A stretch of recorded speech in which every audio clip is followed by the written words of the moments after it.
देखो अब वहाँ पे हिंदू तो है ही नहीं, लड़ाई वहाँ के मुसलमानों की लड़ाई जो थी वो हिंदुओं के साथ थी, जी ताकि वो इनको भगा के एक मुस्लिम स्टेट बना दे। वो उनका मंशा पूरा हो गया। कश्मीर फाइल पिक्चर देख सकते हैं, उसमें उसने 1% दिखाया है, सिर्फ 1%। 1% वहाँ का जो है वो दिखाया है। 1990 में हम वहाँ से पलायन कर गए। कारण क्या था, वही मिलिटेंसी शुरू हो गई थी वहाँ पे। जी वहाँ पे वो कहते थे हमसे, या हमारे साथ मिलो या अपने घर वाले लेडीज़ जो है उनको यहीं रहने दो, आप भागो यहाँ से। सगे मामा है बगल में, उनको उठा लिया था। जी अपना 10th का रिजल्ट सुन के आ रहे थे, उनको उठाया, 3 दिन टॉर्चर किया। जी उसके बाद छोड़ा गया। 3 दिन के बाद जब मेरे नाना ने कुछ प्रोवोकिंगली कहा वहाँ पे कि ऐसे वैसे हम कर देंगे, क्योंकि उस टाइम पे मेजॉरिटी थी थोड़ी सी कश्मीरी हिंद पंडितों की वहाँ पे, तो उनको 3 दिन के बाद रिलीज़ कर दिया टॉर्चर के बाद। जी मिलिटेंसी पीक पर थी, कश्मीरी पंडित को मारा जाता था। जी बहाना बना कि ये मुखबिर है, वो है, ये है, ते है। इसीलिए कश्मीरी पंडित को वहाँ से भागना पड़ा जान बचाने के लिए। सब कुछ घर बार सारा कुछ छोड़ दिया, वहाँ से भागना पड़ा। सरकार की तरफ से हमारे लिए सरकार ने कुछ नहीं किया। 4 मेंबर को 13,000 रुपये मिलता, आज 6-7 साल हो गए। जी 13,000 में क्या मिलता है?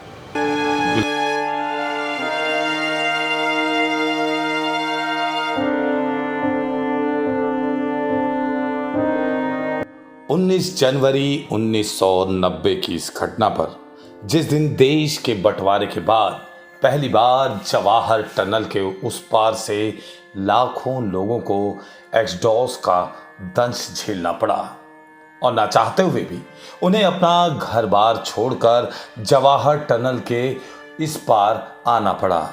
जवाहर टनल ये वो रास्ता है जो जम्मू को कश्मीर से जोड़ता है, और उस दिन ये रास्ता शायद किसी सरहद की तरह हो गया था, जिसके जरिए लाखों कश्मीरी पंडित अपनी जान बचाकर कश्मीर से जम्मू के शरणार्थी कैंप की तरफ पहुंच रहे थे। किसी देश में शायद ये पहली बार हुआ होगा जब उस देश की बहुसंख्यक आबादी को अपने ही देश में अपना घर बार छोड़कर मजबूरी में जाना पड़ा। लेकिन 19 जनवरी 1990 ऐसा क्या हुआ जो कश्मीरी पंडित को रातों रात कश्मीर छोड़ना पड़ा? आखिर वो कौन लोग थे जिन्होंने कश्मीर में मिलिटेंसी की आग को बढ़ावा दिया? और 1987 कश्मीरी इलेक्शन में ऐसा क्या हुआ जिसने कश्मीर में मिलिटेंसी को पनपने दिया? सन 1990 जनवरी महीने की 17, 18 और 19 तारीख जम्मू कश्मीर के इतिहास में सबसे विभत्स दिन की तरह है। कई वर्षों से अलगावाद की आग में झुलस रही घाटी के लिए 1990 में ये 3 तारीखें कश्मीरी पंडितों के पलायन की गवाह बनी। मस्जिदों से घाटी छोड़ देने का फरमान जारी हो रहा था और सड़क पर नारे लगाती और हिंसा करती भीड़ गश्त कर रही थी। 17, 18 और 19 जनवरी को जो हुआ वो अचानक नहीं था, बल्कि बीते कई सालों से बिगड़ती स्थिति का नतीजा था। हिंदुस्तान के इतिहास का वो काला सच जो आज भी कश्मीरी पंडितों की जहन में ताजा है। बहरहाल नरसंहार दस्तूर जारी है। आज भी वहां के हालात उतने ठीक नहीं। धारा 370 हट जाना आज भी कश्मीरी पंडित इसे चुनावी स्टंट मानते हैं। कश्मीरी पंडितों की नाराजगी जायज है, क्योंकि इन्होंने अपनी जमीन घर छोड़ा है और तो और अपने परिवार को भी खोया है। बहरहाल कश्मीर में चुनावी दौर चल रहा है और हम जानना चाहते हैं कि क्या 34 साल बाद भी कश्मीर के हालात में कुछ सुधार आया है या अभी भी वहां हिंसा का दौर दस्तूर है। सवाल कई हैं जिसका जवाब हमें सिर्फ वही से मिल सकता है जिसने 1990 के नरसंहार को अपने आंखों से देखा है। इसलिए आज हमारी टीम निकल पड़ी है दिल्ली के जैन नगर के कश्मीरी कॉलोनी में। जी हाँ, ये वही कश्मीरी पंडित की कॉलोनी है जिसने वो सब झेला और महसूस किया है जो कि हमारी और आपकी सोच से भी परे है। बहरहाल हम आपको सबसे पहले उस जगह से रूबरू करवाएंगे जहां ये कश्मीरी पंडितों का आशियाना है। ये जगह है जैन नगर, जिसकी तस्वीरें अपनी एक अलग ही कहानी बयां कर रही है। पूरा जयनगर मानो डल लेक झील बन चुका है। जहां तक नजर जाती है सिर्फ पानी ही पानी। पानी सड़कों पर है, दुकानों में है और तो और घरों में भी घुस चुका है। रही सही कसर, पानी तो मंदिर तक में प्रवेश कर चुका है। जरा आप खुद देख लीजिए।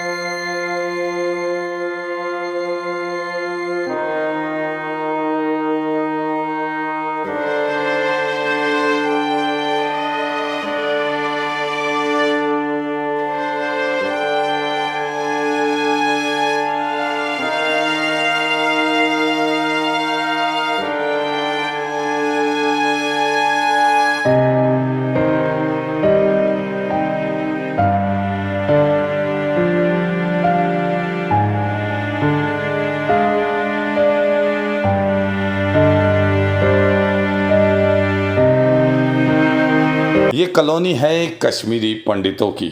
हम चाहते तो आपको सीधा कश्मीरी पंडितों से भी रूबरू करवा सकते थे, लेकिन हमारी मंशा थी कि सबसे पहले आप ये देखें कि ये कश्मीरी पंडित अपने स्वर्ग जैसे घर को छोड़ नर्क में कैसे जीवन व्यतीत कर रहे हैं।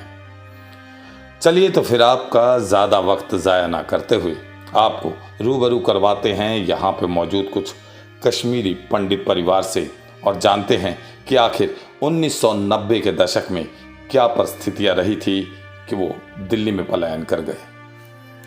हाँ जी भैया, सबसे पहले अपना परिचय दीजिए। मेरा नाम भैया अर्जुन कौल, मेरा born and bought up Delhi का है, पर मैं कश्मीरी पंडित हूँ।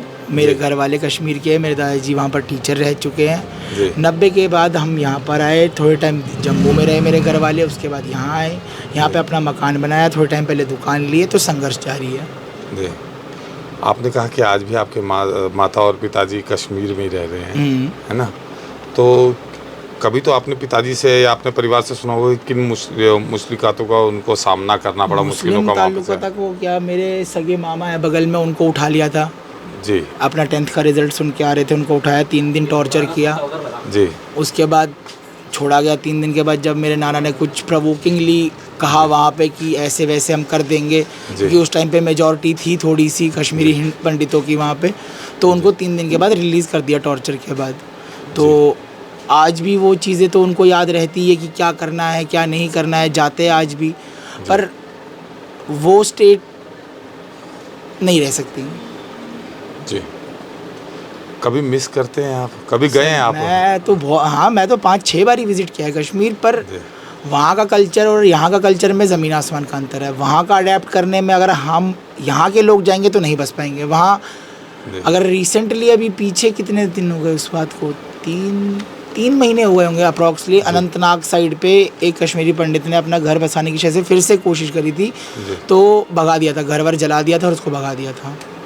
क्या लगता है ऐसा क्यों हो रहा है? इसमें क्यों हुआ है सर, वहाँ पे क्या कह सकते हैं क्यों हुआ है, मतलब या तो उनके लिए अपॉर्चुनिटी उनको नहीं दिख पा रही थी जी, या तो वो इतने एजुकेटेड नहीं थे जी, या तो काम करने की सहन शक्ति नहीं थी जी। बस। हाँ जी सर, पंडित जी सबसे पहले अपना परिचय दीजिए आप। मेरा नाम राकेश कोल है, जी। श्रीनगर में रहते थे हम, करण नगर में।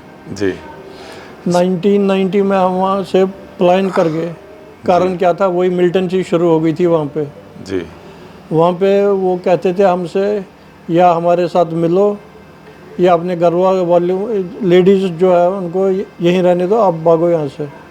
अच्छा। लेकिन अपना धर्म बचाने के लिए हम सारे वहाँ से निकल ही गए। रात को निकले थे, वहाँ 12 बजे एक ट्रक करी थी हमने, उसमें हमारा किराएदार और हम थे बैठे, दोनों ने इकट्ठे सामान लेके यहाँ से कश्मीर से जम्मू के लिए आ गए थे जी।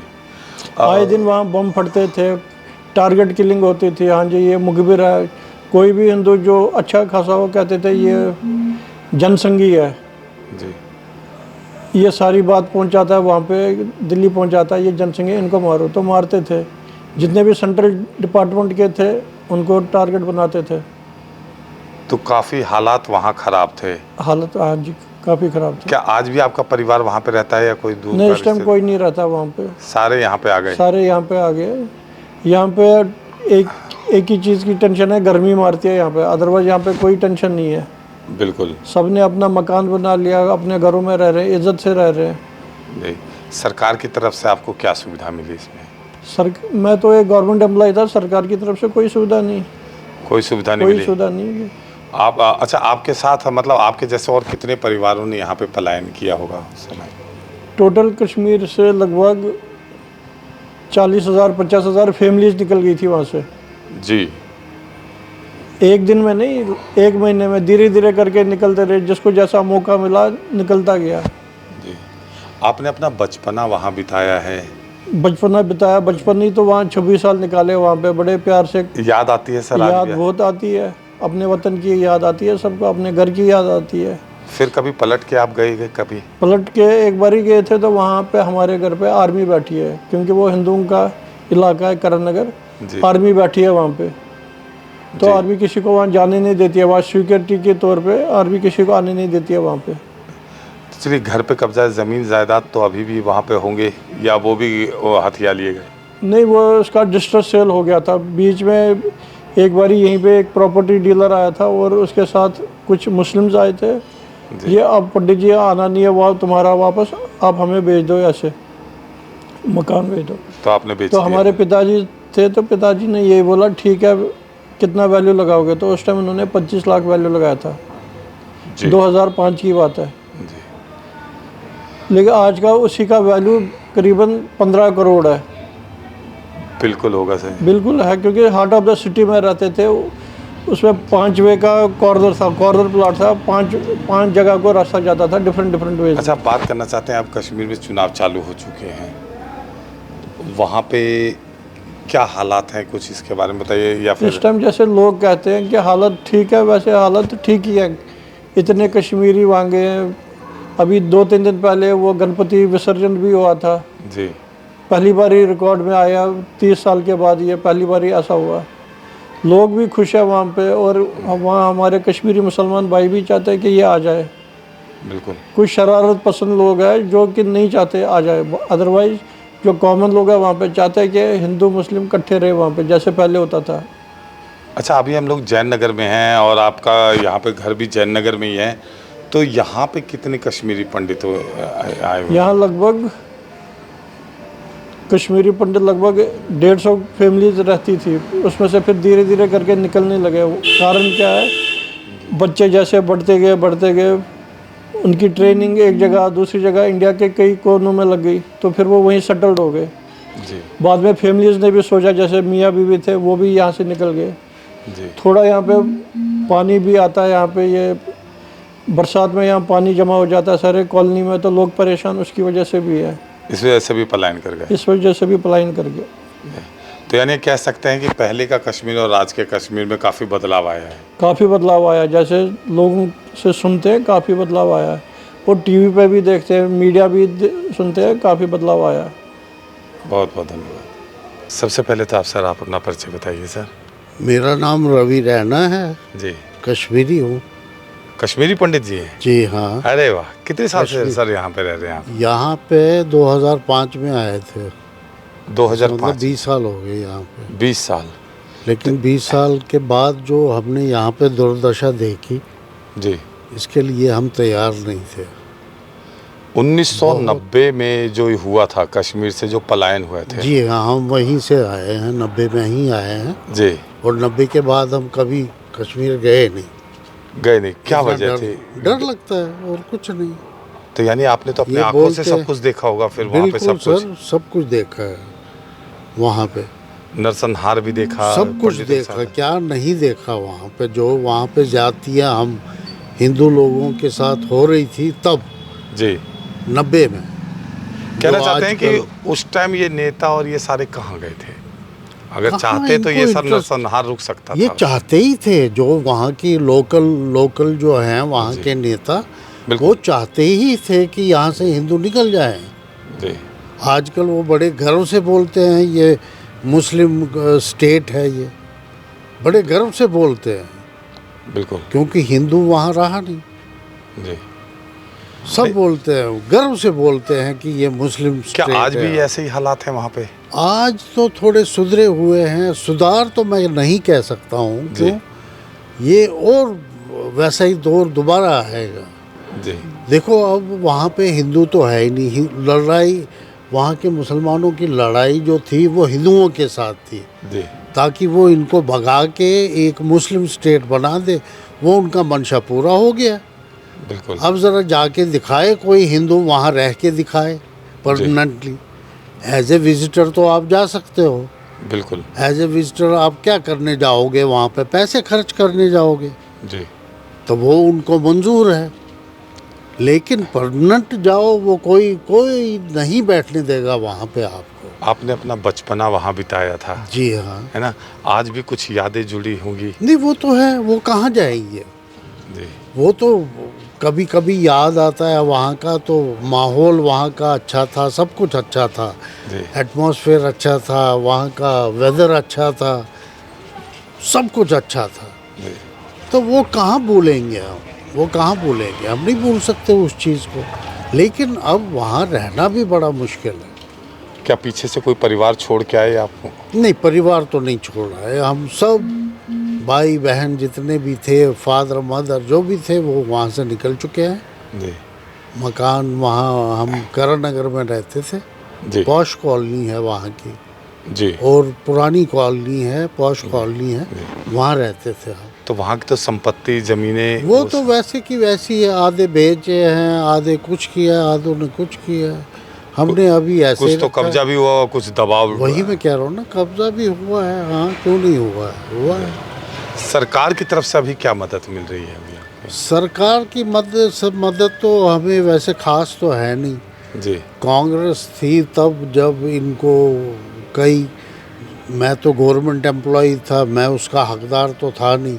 जी वो रिलीफ जो मिलती है जी वो उनको मिलती है जो कुछ करते नहीं थे या बिजनेस करते थे बेचारे। जी बिजनेस वालों को तो और भी बहुत सख्ती हुई है, बिल्कुल। क्योंकि वो बेचारे कुछ पढ़े लिखे थे, तो यहाँ पे आके उन्होंने नौकरी की, कैसे किया, क्या किया, बेचारों ने बड़ी हिम्मत करके अपने फैमिली को पाला है उन्होंने। जी और कांग्रेस के दौर में उनको थोड़ा बहुत रिलीफ मिलता था, और हम गवर्नमेंट मुलाजिम थे तो हमको पे मिलने लगा।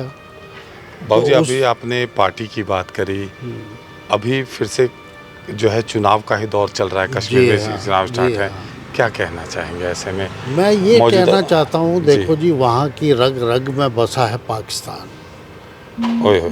पाकिस्तान वहाँ के लोगों में रग रग बसा है।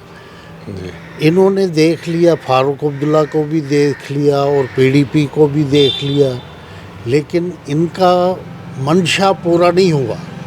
जी तो इन पार्टियों को वो गालियाँ देते हैं आजकल। जी वहाँ पे जो टेररिस्ट के बारे में इन फेवर ऑफ टेररिस्ट बोलेगा कुछ, तो उसको वोट डलेगा।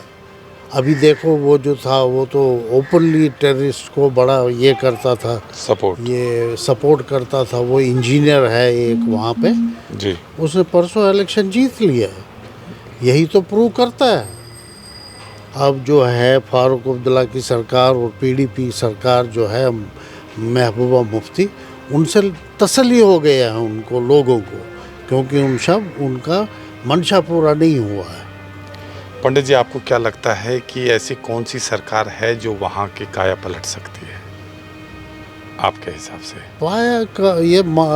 काया तो कोई नहीं पलट सकती है वहाँ पे। देखो जी, वहाँ पे एक बहुत बड़ा काम है हिंदुओं को बसाना वहाँ पे। जी वो किसी के बस का नहीं है, बिल्कुल। किसी के बस का नहीं है। क्यों? जो वहाँ रहने जाएगा उसको छोड़ेंगे नहीं। और 370 हटाने के बावजूद भी इसका कोई असर नहीं पड़ा। उसका क्या असर पड़ना है? वो कागजी तौर पे हट गया, वहाँ पे डेवलपमेंट्स वगैरह हुई है इसके बाद, जी लेकिन इंडिविजुअल हमारे लिए कुछ नहीं हुआ, उससे कोई सहायता नहीं मिली हमें। 370 से कोई सहायता नहीं मिली हमें। तो हमारे सामने तो वो एक ही चीज़ है, हटे या लगे कोई फ़र्क नहीं पड़ा हमें। अगर वो यानी कह वैसे सकते हैं 370 कहीं ना कहीं चुनावी स्टंट रहा था उस समय का। चुनावी स्टंट है, इनका मैनिफेस्टो में था, बीजेपी के मैनिफेस्टो में था, तो वो तो पूरा कर दिया उन्होंने। लोगों को दिखाया कि नहीं जी हमने देखो वादा पूरा किया है कि नहीं। बिल्कुल। लेकिन उससे हम हिंदू लोगों को, कश्मीरी हिंदुओं को खासकर कुछ नहीं मिला उससे। थोड़ा No सा doubt, एक बारी वहाँ- कश्मीर की तरफ ही रुख करते हैं हम हाँ लोग। जी, हाँ जी। तो कुछ ऐसा साझा करना चाहेंगे जो आपने देखा उस समय 1990 के काल में कि वो आपको वो जो क्योंकि कश्मीर सबने फाइल कुछ ना पिक्चर, कुछ खोया है वहाँ पे। मैं तो कुछ नहीं कह सकता हूँ। वो जो आप कश्मीर फाइल पिक्चर देख सकते हैं, उसमें उसने 1% दिखाया है। सिर्फ 1%। 1% वहाँ का जो है वो दिखाया है। जी। तो मैं क्या बयान कर सकता हूँ? हमारे मतलब ये सामने बातें तो शब्दों में बयान नहीं कर सकते। नहीं कर सकते, नहीं कर सकते। फिर आए हम यहाँ पे बसने के लिए, बेचारे पैसे कैसे जमा किए थे हमने, कैसे लाए हैं, क्या किया है, उसका हमने यहाँ पे प्लॉट ले लिया। प्लॉट लेके फिर मकान बनाया। बिल्कुल।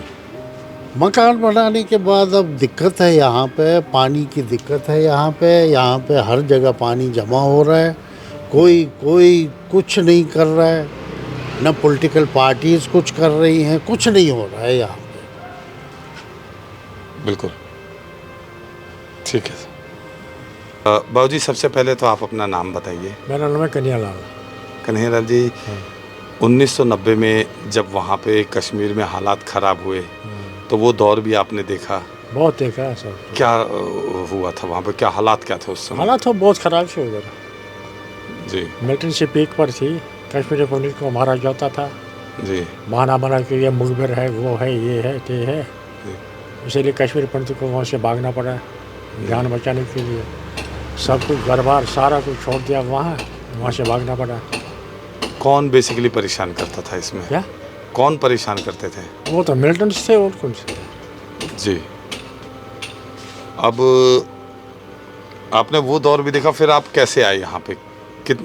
फिर तो भाग के आए, ट्रकों में आ गए, 3-4 घर एक ट्रक में आ गए, थोड़ा सामान लेके आ गए। जी। फिर ट्रांसपोर्ट नगर में 2 से 4 दिन रह गए। फिर उधर बहुत परेशानी हो गई, टेंटों में रहना पड़ा, बहुत मुश्किल का सामना करना पड़ा। सरकार की तरफ से अब क्या सुविधा मिली है? सरकार की तरफ से हमारे लिए सरकार ने कुछ नहीं किया। 4 मेंबर को 13,000 रुपये मिलता, आज 6-7 साल हो गए। जी। 13,000 में क्या मिलता है? बिल्कुल। उसका कारण क्या है? उसका कारण 2 है। जी। एक तो हम लड़ाकू कौम नहीं है। जी। भारत में वो ऐसा कश्मीरी पंडित कौम है जो लड़ाकू नहीं है, अमर पसंद कौम है। जी। दूसरी बात, हम वोट बैंक नहीं है। जी। आज जो वोट बैंक है उसके पीछे सब पार्टियां जाती है। बिल्कुल। जो लड़ाकू कौम है उसके पीछे भी सब पार्टियां जाती है। हम सोचते हमारा देश है, भारत है, हम किससे लड़ेंगे? आपका क्या यहाँ पे वोटर आई कार्ड भी नहीं बना? वोटर आई कार्ड है यहाँ का वोटर आई कार्ड है ना? हाँ। जी। अच्छा, ये मतलब है हमारे को कोई पूछने वाला है नहीं, लेकिन हमारा सिर्फ परमात्मा और अपनी मेहनत से हम निकालते हैं, दिन अच्छा निकालते हैं, गुजारते हैं। अब आप ये मान लीजिए कितना महंगाई है, कब से क्या है। 13,000 4 मेंबर को मिलता है, 13,000 है क्या चीज़? जी। अब खुद देखिए। आप वहाँ से अपने ज़मीन जायदाद सब छोड़ करके यहाँ पे सब आए? छोड़ करके जो घर में था वो सब छोड़ के आया। हमारा मकान है वहाँ, वो पड़ोसी ने उनके खिड़की दरवाजे निकाल के सब कुछ ले गए। वो याद आती है आज भी, क्योंकि याद बचपना बहुत आपने। आती है कश्मीर की। अपना देश है, बहादुर वतन है, जन्मभूमि है। उसके बाद कभी जाने का मौका मिला आपको वहाँ से? मैं 1-2 बार गया था, लेकिन ऐसे हालात है नहीं वहाँ। कहते हैं कि हर परिवार ने किसी न किसी को खोया है, तो क्या आपके परिवार से भी कुछ ऐसा हुआ था? नहीं, हमारे परिवार से, लेकिन हमारे रिश्तेदारों के परिवार उनसे खोया, उन्होंने अपने खोया है। जी। ये बात है। इसीलिए तंग तो आपको भी किया जाता होगा वहाँ हर पे? एक, जब वहाँ नहरें निकलती थे, हम 1 महीना खाना नहीं खाया, सुबह का शाम, शाम का सुबह, जी। जब तक हम भाग नहीं ऐसा ये वहाँ से। सारे मुसलमान निकलते थे, जी।